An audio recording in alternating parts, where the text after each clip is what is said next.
I know. My hair's a mess, but I can't get it cut for 2 weeks because I guess my barber's like famous or something, I don't know. So until then, I've decided to make a beanie to cover up this mess that's on my head. I figured I would take you guys along for the process and maybe turn it into a low-key tutorial. If you want to follow along, all you need is about a half yard of stretchy knit fabric and some paper to draw the pattern on. But if you know anything about me, I'm always find a way to do a little bit too much. So before we get into that, let's make a mood board for inspiration. If you want to skip right to the tutorial, I'll throw a timestamp right.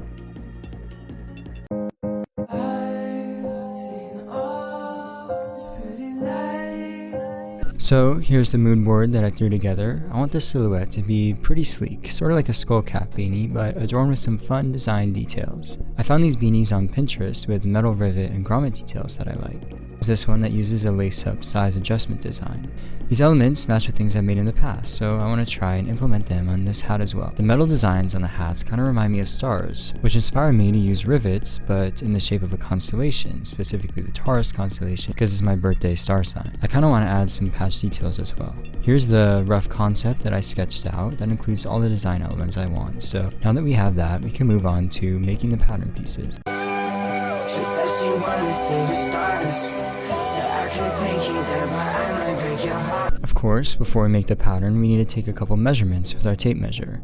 First, we need to get the circumference around our head, and then we need the length from the crown of our head to wherever you want the edge of the beanie to sit on your forehead. For me, the measurements are 22 inches around and 7 inches for the length. Now since I'm making a 4-panel beanie, I need to divide the circumference by 4 to get the width for each panel.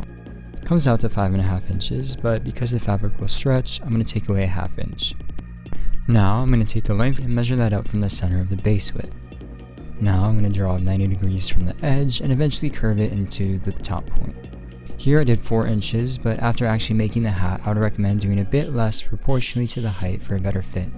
So next time I would do at least 3.5, maybe even 3 inches here instead. Now we need to add seam allowance all around. Usually I do a 1/2 inch, but to reduce bulkiness on the head, I'm going to add just a 1/4 inch. Now I'm going to fold along the height and cut to make sure the curve is the same on both sides. Because my hat has a lace-up closure, I'm actually doing a 5-panel design, but you can do just 4 if you want. So instead of the 4 identical panels, I have 2 5-inch wide front panels, 2 3.5-inch wide panels for the back, and 1 3-inch wide panel for the center back. Now that we have the pattern pieces, we're ready to cut out all the panels. I'm using a knit fabric so the hat can stretch to fit around my head and stay on comfortably. If you're doing the 4-panel design, make sure to get 4 panels and cut so the stretch is going left to right if your fabric only stretches in one direction like mine does. At the center of each panel, cut a small notch to line up the pieces for sewing. If you're adding designs to the hat like I am, here's where you're going to want to do that since the hat panels are still flat. So I'm going to add my eyelet flaps, patches, and rivets before we can start sewing the panels together into an actual hat.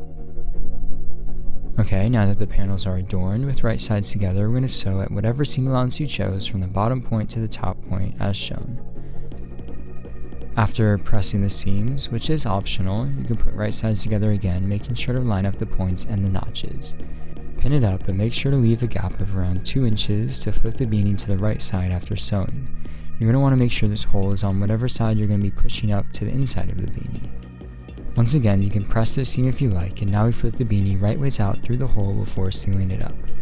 Finally, we push the inside of the hat up, and to make sure it stays in place, I'm going to add a rivet through both layers so the under layer actually stays under. You can also hand sew here for a cleaner, more comfortable beanie.